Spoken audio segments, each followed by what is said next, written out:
Harvey, host of Franchising Brand Stories. Hi, I'm Deborah, the founder of The Reading Doctor. And welcome to Franchising Brand Stories. This is a show where we get under the hat of some of the top brands in the UK and in the world. This is a live format. If you are watching it on June 27th, between about 5:15 and 6 o'clock, it's live. So you can comment and come in. We really encourage this to be something that is inclusive. And it'll be great to have your questions as we go along. Franchising Brand Stories is all about hearing the stories behind the brands. So it'll be great to have your questions as we go along. So the brand story we're going to hear today is The Reading Doctor with the lovely Deborah Salsbury. And before I hand things over to Deborah, I'm going to read something. Seems appropriate today, doesn't it? Very apt. That's it. Making waves across the nation. In this episode of Franchising Brand Stories, we have the pleasure of hosting a truly inspirational figure whose innovative work in literacy and education is making waves across the nation. She is an entrepreneur, an educator, and a passionate advocate for children's literacy. Please join me in welcoming Deborah Salsbury, the dynamic founder of The Reading Doctor franchise. Deborah has taken her profound understanding of reading education and transformed it into a revolutionary franchise that is helping children everywhere develop the critical skills they need to succeed. So what a fantastic thing to do. So firstly, Deborah, welcome to Franchising Brand Stories. It's fantastic to have you here today. And we'd like to begin with chapter 1, and it's a good place to start, isn't it? And again, it seems apt today. Yeah. Books. So tell us a little bit about what Reading Doctor is and where you're at now. So The Reading Doctor is an intervention / tutoring business for children who struggle with learning to read. And they may or may not be dyslexic. We don't claim to be experts in dyslexia. However, many of the reading doctors do have extra qualifications in dyslexia. And also, we seem to attract lots of dyslexic pupils or those that go on to get a diagnosis. So we unlock their potential. Fantastic. And where are you at as a franchise right now? How long have you been about, and how many franchisees have you got at the moment?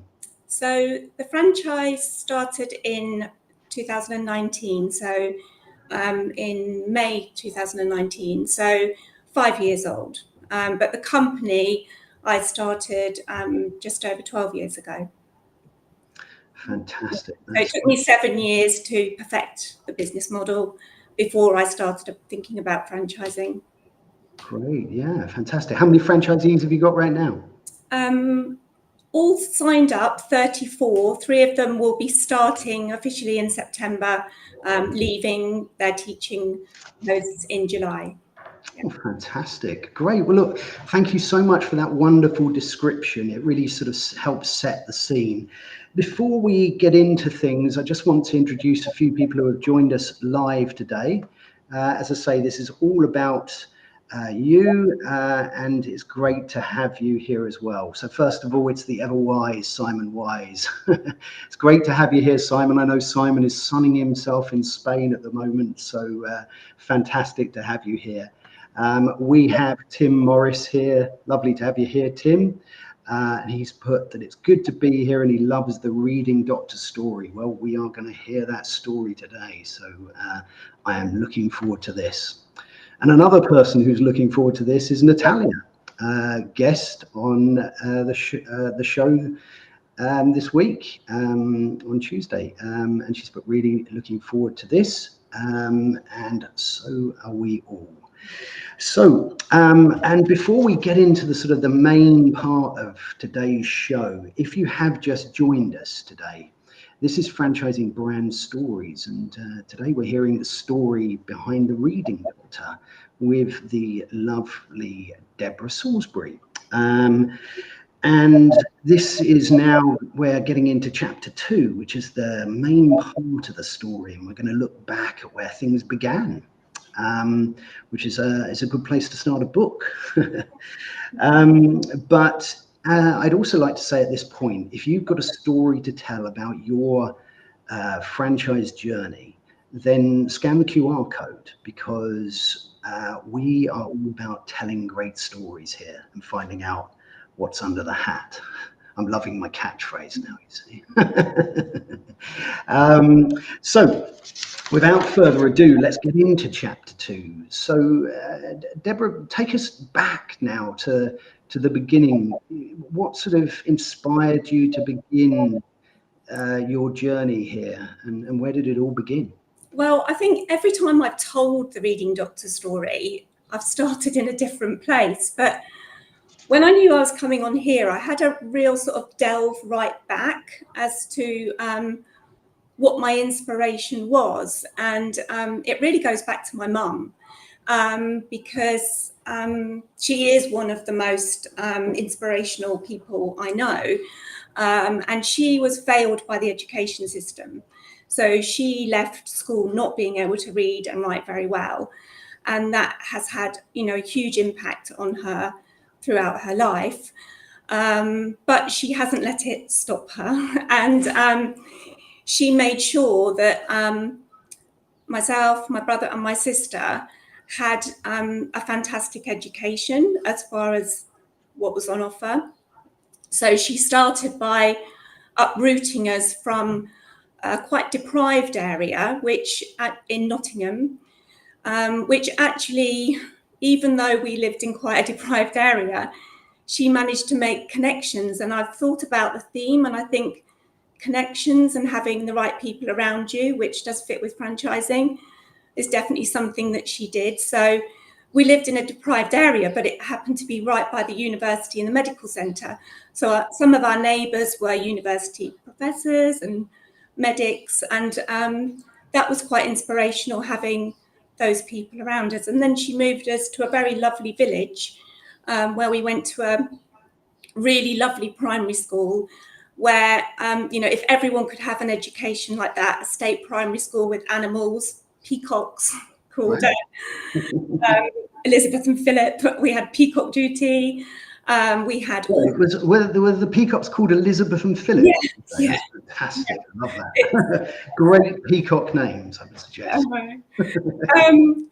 Yes. Oh, somebody said Clifton by any chance. It was actually Dunkirk, Stephen. By the flyover, right by. We obviously have a local in Stephen, yeah. Is that right? I think so. So, my mum decided that she would like us to grow up in that environment. So somehow, probably her literacy levels were quite low. She didn't drive. It was, the 1970s. She managed to move us to this lovely village.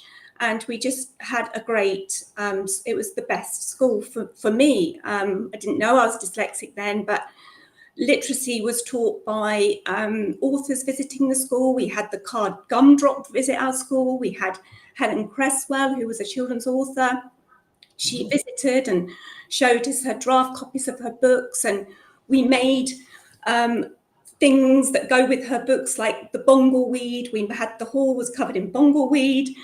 She did my Aunt Polly, who lives by the sea, and she knitted a big scarf, and we all knitted a big scarf. So I'm just looking back and thinking what made me tick. Lizzie Dripping was another one of her stories, and we all made puppets. So even though I found learning to read really hard, I loved stories. My dad read stories to us most nights. My mum bought us all the audio books for us to listen to. So I accessed literacy. Somehow my mum managed to take us to the theatre quite a lot, from our 3-bed semi, and she was a cleaner and a childminder. So she absolutely prioritised education and made it fun and enjoyable, as well as finding out what the books were that were coming up that the school had, and buying those and buying the flashcards and making sure we had the first computer that the school got. We got the Acorn Electron that was compatible, with the BBC computer. So everything she did to enable us to access the education, which that it failed her. The system had failed her, but she's got this spirit, and she's still got it today. She's got this spirit in her, and she's a leader. She's a leader because she moved us to this village, and then her brother followed, and two of her sisters followed. So yeah, she's quite a maverick person, and it's only just recently I've realized actually what a huge inspiration she's been. And I like to think of it as you know, the intervention that I've created, you know, we're the teachers that she should have had, that would have helped her. It's not my only driver, but it's only really in coming on here and really thinking back that I've realized what a major influence she was. Lovely. I was in the special needs group at secondary school, because as soon as I got out of that lovely creative environment and into a very formal state secondary school that didn't suit my learning style, it was really flagged up that I was struggling. So I was put in the special needs group behind the big orange Hessian curtain. So that's going to be the title of my book, if I get behind the orange curtain. That's a great title for the book as well. Yes, the last book I read myself had orange in the title, actually. Oh, Satsuma. It was the Satsuma Complex by Bob Mortimer. His book. Okay. You know what? It's really interesting. I mean, I'm not a great reader myself, and what I find difficult is where the words on the page become moving images and a story in your mind. Yeah. And I've always struggled with it, if I'm honest. And my wife was incredibly impressed with me, because we've just gone on a holiday, and I read a book in under 48 hours, and I normally read one a year. Yeah. Oh, okay. So perhaps you should have a look into next year. Yeah. So I think it's really interesting and so fascinating, and you know, lovely to hear how your mum and dad's, you know, created that environment and that supportive environment for you. And you know, I remember my dad reading me stories, and you know, that's such an important thing to happen in a child. Yeah. And the other inspiration was my dad, actually, because he is undiagnosed autistic, and he is quite maverick, quite an eccentric. And he had always had his own business, well, from when I was about 5. So I watched him grow a business, and it started with him literally getting some scraps of wood together and building this like shack out the back of our house. And he started his own printing business. So he printed business cards and raffle tickets, and then he moved to a bigger workshop that was a barn in the village. And I always helped him. And if anyone ever said, what do you want to do when you're older? I would always just say, I want to work for my dad. And it was really inspirational watching him grow something. But I also heard all those conversations about, you know, the house is on the line and all of those things. So I heard all those negatives of growing a business, but also how we all gathered together. And when it was raffle ticket season, we would all sit around the table and we'd all do the 1, 2, 3, 4, 5 staple. I'm really good at like collating paper, and you know, so that was like the inspiration in a business sense. And also my uncle, my mum's brother, from the same deprived background, one of 10 children, he actually got into grammar school from that deprived background and had to get 2 buses to get to school, and started his own engineering business. And so I watched his business grow in the 80s from a tiny little business to an international business. And I remember even in the 80s, and I do have some people take the mickey out of me a bit because I really am into my merch. And I remember in the 80s, I'd go to his house, his office at lunchtime and get the mugs, the pens, the notebooks.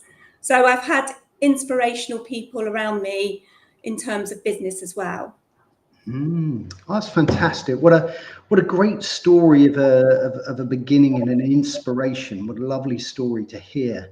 It's so important to sort of see where the seeds of these things are created. Yeah. So you mentioned that the premise behind the franchise is an intervention. It's to help people young people who are struggling a little bit. How does the structure of the franchise work? You know, do you go into schools? Is it councils? How does the sort of setup work? There's a bit of both, but there's a little bit to plug in between that, and that's just the little bit about me being a teacher for 19 years. So I was managed to scrape through university. That's where my dyslexia was highlighted, and then then I became a primary school teacher for 19 years. Absolutely loved it. Thought I'd do it till I retire. It was my dream. Amazingly scraped by 2 A-level, got 2 A-levels to scrape in through clearing to university, and then worked my socks off and got a really good degree. So then I was a teacher for 19 years, and during those 19 years, I loved it. I started to find it a bit restrictive, and I couldn't be as creative as I wanted to be. And then I got the opportunity to become reading recovery trained, which is just an incredible way of teaching reading that was created by Mary Clay in the 1980s in New Zealand. Actually, it might have even been before the 80s. I think it was the 80s. And it was a really expensive training that went for a whole year, and I was put forward for it. And I thought I knew how to teach children to read, but I didn't, not until I'd had this training. So that was fantastic. I could teach one-to-one. I could take the children who were really stuck, but we could only take from age 5.9 to 6.3 because their self-esteem is still intact, usually at that age. And they've had enough what you call quality first teaching that hasn't worked for them. So that's the optimum time to catch them. So that was great. It was all brilliant. It was going great. And then a new head teacher came in, a new government came in early intervention strict. Everything was going to be reactive rather than preventative. Totally predicted that. So the article that you shared, when you shared this live, what was it called? I did write it down because I knew I'd forget. From the Literacy Trust, Early Words Matter. Yes. Yeah. It's now saying, oh dear, we've got a bit of a crisis. We need to do something about it. Or maybe if we go in early, that's a good idea. So totally preempted that.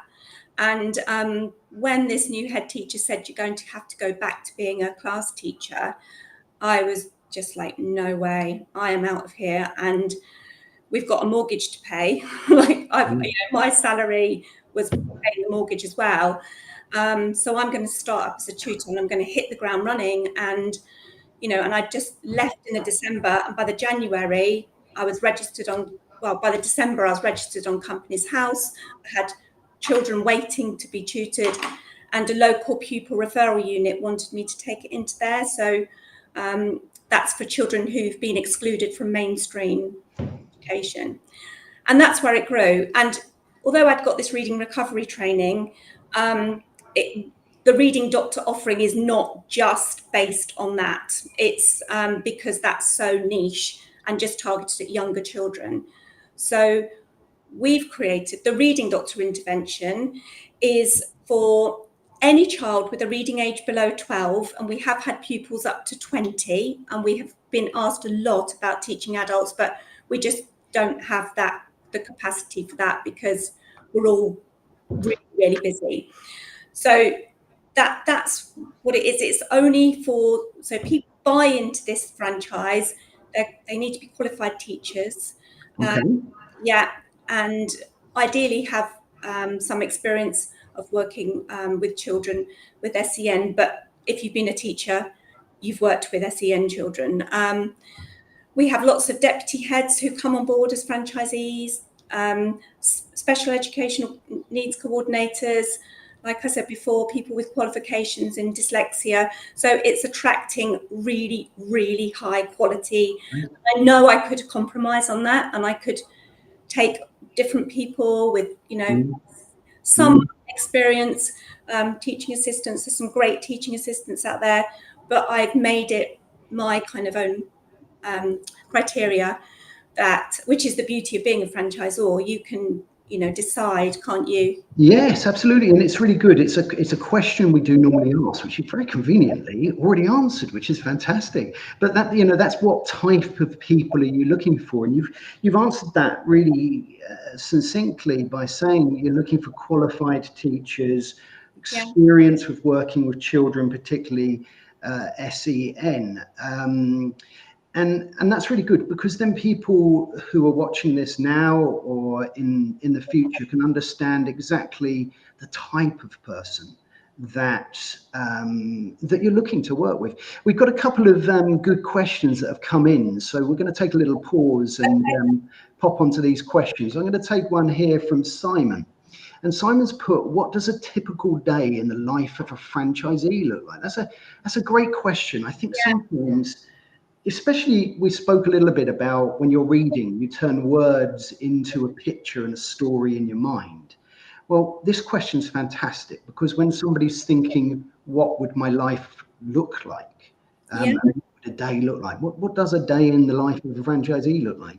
Okay, I'm sure everybody starts this answer with, there's no typical day, but I'll create a typical day, because the beauty of the Reading Doctor is you make your day how you want it to match your lifestyle. And so if you're a Reading Doctor, you are a passionate educator who has left the classroom, not because you don't like teaching anymore, the opposite, usually because you're so passionate that you want to make a difference. So you'll wake up in the morning at, I don't know, 8 o'clock, maybe take your own children to school, come back, maybe go on to our shared platform where we share ideas and celebrate each other. We have Workplace where we all communicate together. You might go into a school, and it might be a special school or a mainstream school, and deliver the Reading Doctor intervention. So typically schools will buy into the Reading Doctor service, which includes all the resources. So the reading books, all the branded materials. So I've created hundreds of our own branded resources. So that will either be left out in the school for the Reading Doctor just to turn up with their handbag and just start teaching, or they might have like a pop-up where they just see a few children in a school. Typically, they'll work with children who've had years, and I mean years, sometimes 12-year-olds who've had 8 years of phonics only intervention. And so it hasn't worked for them. So then it's repeated again, and then it hasn't worked, so it's repeated again. And it's that old, doing the same thing, expecting a different outcome. So that Reading Doctor will work one-to-one. We never compromise on that, because we often work with children who psychologically have been really put off reading and their self-esteem is rock bottom. So they'll work maybe all day in a school, if the school has bought into the Reading Doctor for the whole day, or maybe just a morning. A lot of Reading Doctors are there till sort of 2:30, so they can leave and go and pick their own children up from school, because that's a big driver. I think teachers particularly feel so guilty that they are teaching, and I felt this, I remember feeling it, but not being able to pick your own children up from school when all the other parents are there to pick their children up.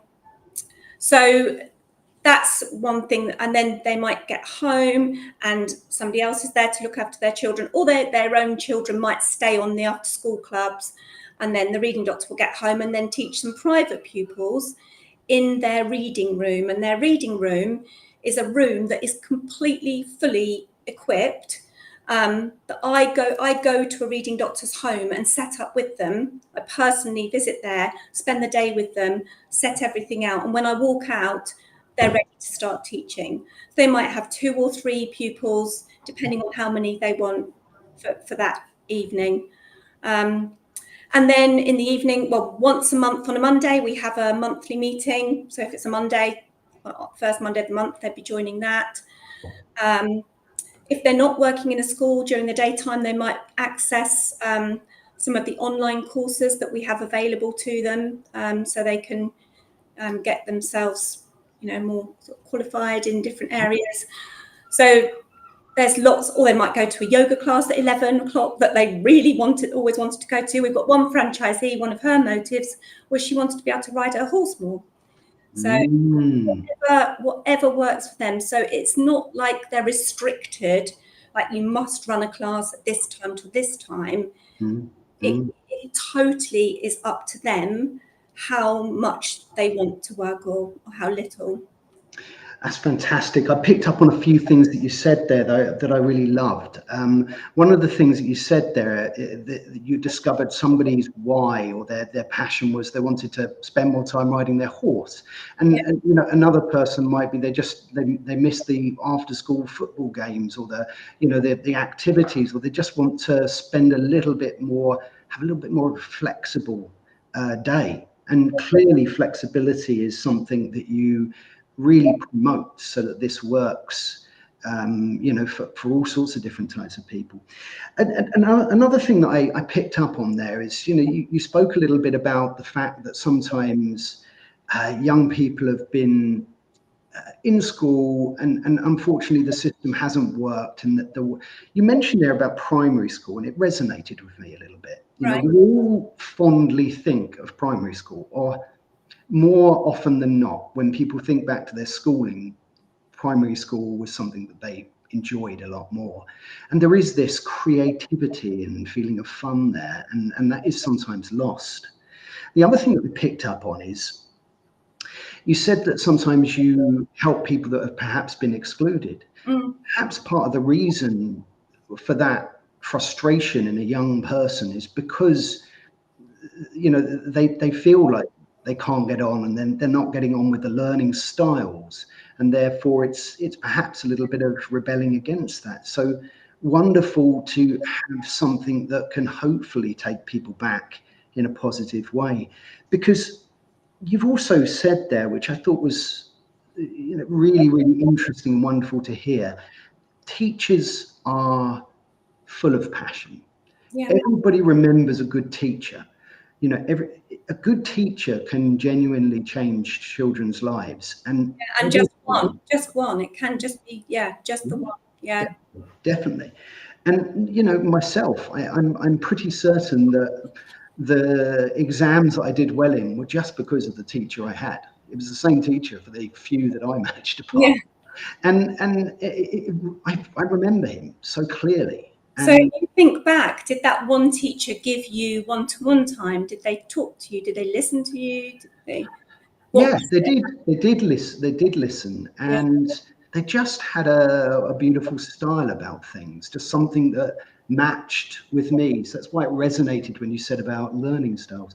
Very quickly before what you were saying about a child, like they may show those behaviours because they're frustrated. For some children, it's off the scale, and they can explain it. They can say, I was asked to read this big, thick book, so I jumped on the table, I kicked the chair over, and I ran out the school gate. Or I locked myself in the toilet, or every time it was my turn to read, I pretended I need to go to the toilet. So when we first meet a pupil, we always have that conversation, and we have this 10 steps to success, which we get the child to place themselves on, which starts from I won't read. And it goes up to I can read anything. And during their reading doctor intervention time, they choose when they move themselves up. So it is causing so many negative behaviours, if you like, in schools. But actually, it's just their way of communicating and saying, I can't access this. It's too hard. You're not presenting it in a way that works for me. So we're very multisensory. totally bespoke. So if we've got a 14-year-old who's into motocross, we will present that child with a book about motocross with characters that are their age, because the biggest problem is that older children are being presented with, and in their words, babyish books. And that just compounds that negativity for them, that they're stupid, silly, all of those kind of things. Yeah. Yes, absolutely, absolutely. You know, I couldn't agree with you more there. Just very quickly, if you have just joined us today, this is Franchising Brand Stories, and today we're hearing the brand story behind the Reading Doctor, and it's a fantastic story. So, if you have just joined us and you would like to catch the replay, if you scan the QR code that's on the screen right now, then you can watch right from the beginning. Let's have another look here, because we've got lots of lovely comments coming in, and it's fantastic that people have taken their time to join us this evening. So let's have a quick look at what Tim's got to say. It struck me when I first met Deborah that while creating a franchise which helps students read, she is doing something which is fundamentally awesome. Agree with that. There are many, many thousands of people who struggle with reading, which holds them back in every aspect of their lives. Being able to read well helps students in every single subject at school and further education. Deborah is creating something which really does change the lives of many, many people. I agree. I really agree. Yeah. You know, it must be really wonderful to genuinely be part of something that is taking that passion that teachers have and really trying to cut through some of that red tape that doesn't allow you to deliver on that passion, perhaps. You know, you'll be able to present it in a much more flexible way, focused on those children. And like you say, if you change just one life, Yeah. that's a very important thing to have done. Absolutely. And just seeing Tim's name pop up there, I must mention that Tim has been pivotal in this whole the whole franchising journey. So as a self-employed tutor, as I was when I first started, I was a member. I signed up. I thought, what would the best tutor be? They'd be insured. They'd have a proper company. They'd have all the best resources. Oh, I wonder if there's an association I could join. And the Tutors Association was not in its infancy, but I think it was maybe, I don't know, 4 years old or something then. And Tim was the president of the Tutors Association then. So as a member of the Tutors Association, I just called the Tutors Association one day, happened to speak to Tim, and then mentioned that I was thinking about expanding, and I'd started to look at licensing and franchising. And then he probably gave me an hour and a half of his time on the phone and just really just gave me an insight into the world of franchising, really, and asked me just a few questions. And it was clear then that franchising was my route and not licensing. So, and he's always been a really big champion of the Reading Doctor as well. No, that's fantastic. Actually, I mean, we've got a couple of good questions that I want to bring up from Simon in a minute, and you've almost touched on one of these questions actually, which was, why did you choose franchising as a growth model? I mean, you spoke a little bit there about some great advice you got there from the wonderful Tim, but was it something in your mind to grow using franchising as that model? Well, it goes back to when I was a teacher. I never wanted to be a head teacher. Didn't want to be a head teacher because head teachers, I mean, I know, you know, sorry if there's any head teachers that listen to this in the future. I know they're great, but they'll probably also agree with me. There's not a lot of their job that is to do with teaching. So I didn't want to be a people manager in the kind of like purest sense. I know being a franchisor does mean that, but somebody said to me, you are a leader, but you're a leader that brings people with you. You don't do top down. And so when I started to look at how I could expand, I knew I didn't want to start a tuition company because, and I know there's a lot of money in tuition companies, But I knew that that's what I didn't want, because I didn't want to just be all about the money and driving and numbers and getting as many children in one class as possible to make as much money. I knew that I wouldn't fit, and there is a market for that, but I knew that wasn't for me. So what I knew I needed was to get like-minded people who were as passionate as me about teaching children to read. And I knew I had to create this ready to go sort of system and resources, because I knew one of the pain points for teachers is the hours you spend in preparation. So for the Reading Doctor franchise, you don't have to do any preparation. Everything is just there, ready for you to go. The pupil has their own little Reading Doctor messenger bag, which is beautifully embroidered with our logo, which costs like 10 times the price of a normal book bag. And they have all their own resources in it. They take it away, they bring it back, and then the Reading Doctor gets it out and they start teaching them. And because we have a session sequence, we have a way of teaching, but it's not prescribed. Reading Doctors are really intuitive and minute by minute observing what the child's doing and knowing what that child needs next. So all that, those planning, lesson plans, all of that is gone. So I love that. Yeah, I love what you were saying there, because it's actually conveniently answered the question that Simon's asked here. And Simon's put, I'm sure you have many teachers looking to join, but what personal qualities and attributes do you look for? You've sort of answered that, which I love the answer. You said you were looking for like-minded. You said intuitive. And I really like that intuitive part, you know, because if you can spend time with a child, listening, watching, you know, their body language, seeing what they respond to well, rather than spending that time writing a plan that's perhaps a little bit more generic. So using intuition and gut feel and reading people, is that pretty important? Yeah, passion, sense of humour, somebody who likes to be part of a community. So I can't even begin to explain what an amazing community we've created at the Reading Doctor. So we've got, you know, my franchisees, I encourage them to get involved. So if they've got a particular qualification, so we've got somebody who can diagnose dyslexia, so she delivers the dyslexia training. We've got other people who've got specialisms in other areas, so they deliver the training to the new franchisees if they've got a specialism. So they make connections straight away with other franchisees. When they come on board, I always say, speak to another franchisee, and I try and connect somebody who's got something in common. So like if they've just come off maternity leave, then I'll hook them up with another franchisee who's already established and came off maternity leave. So they don't have a script. I don't tell them what they can say, what they can't say. It's totally transparent. So if that person listening to the genuine feelings of that franchisee doesn't like it, they're not right for our community. No, that's fantastic. One Reading Doctor described it as she's found her tribe. They go over to each other's houses, some of them.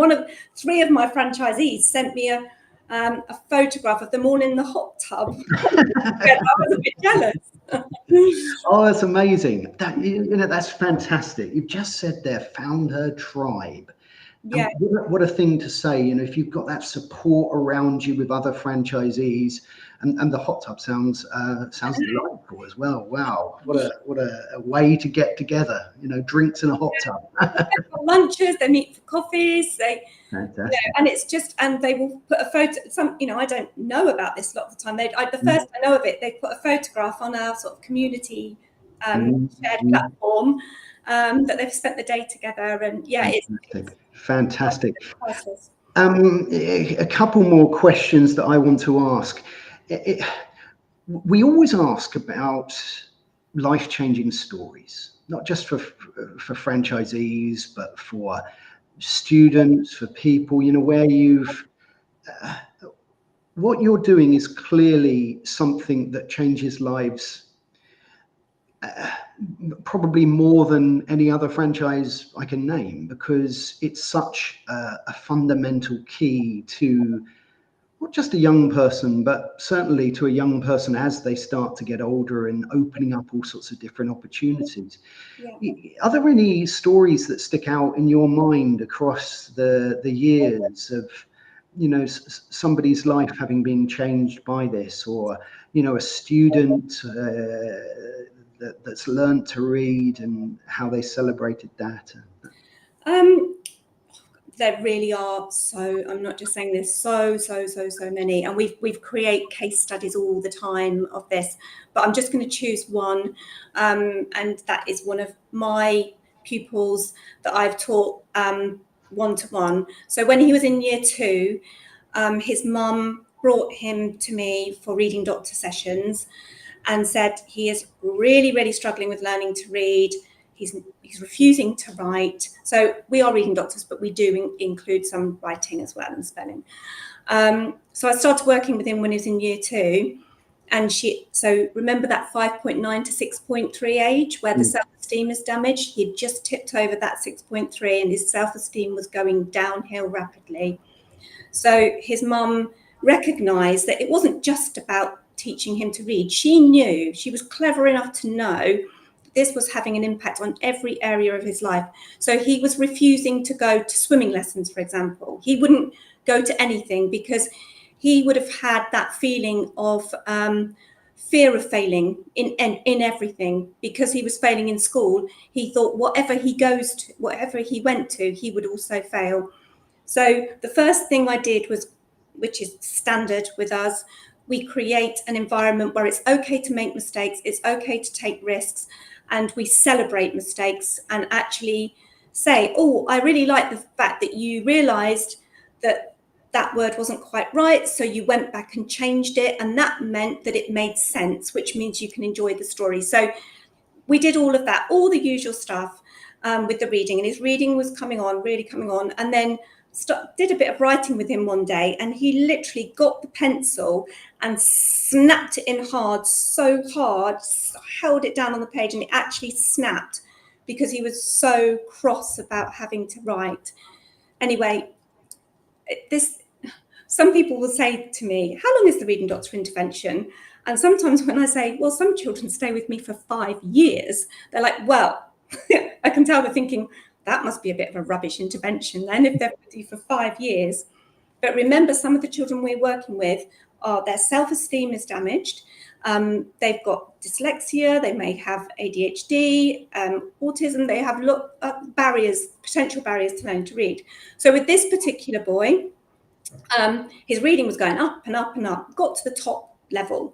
And I sort of said to his mum, he can have a standard tutor now. He doesn't need me anymore. And she was like, he has built such a good relationship with you that I need him to stay with you. And can you focus more on the writing, which I did. And anyway, he stayed with me till he was in year 7. But in year 6, by the time he got to year 6, because loads happened in between, by the time he got to year 6, he had started to go to piano lessons. He was passing grade after grade after grade. He went to gymnastics club. He got promoted straight into the squad. In year 6, he got a scholarship. It's to a state school, but a scholarship so that all of his music lessons were funded. And he was, he's just flying. And then his mum, he did eventually leave me, and his mum still would send me little films that he's in because he really got into drama and he was smashing it, getting lead parts, So, we're not just about teaching these children to read. We're giving them their self-esteem back. We're allowing them to access other things in life that they feel like they can't do because their self-esteem has been so damaged. Yeah, absolutely. That's just one. Yeah, I mean, what a wonderful story there. I mean, a good teacher changes a life, and it's so true. I mean, that self-esteem, that confidence that comes with not struggling in the department of reading is truly life-changing. And thank you for sharing that with us. Gosh, I could talk to you for hours. It's been such a fascinating story. We are starting to get towards the end, and we need another session of this. We really do. So maybe you have to come back for a part 2. But I am going to quickly take a couple more. Just more about the mechanics of this. Simon's put, do franchisees operate in their own exclusive territories? Yeah, that's a good question. Is that how it is separated out? So they have their reading room in their home, and then their territory is about a 20-minute drive time. So where a parent might come from to take their child to a reading doctor. So it's a 20-minute drive time. Schools are not in territories because a reading doctor could just be like fully booked if they had 2 schools, and some franchisees might be prepared to travel to a school that they know that's an hour away, whereas others might not even want to be in schools.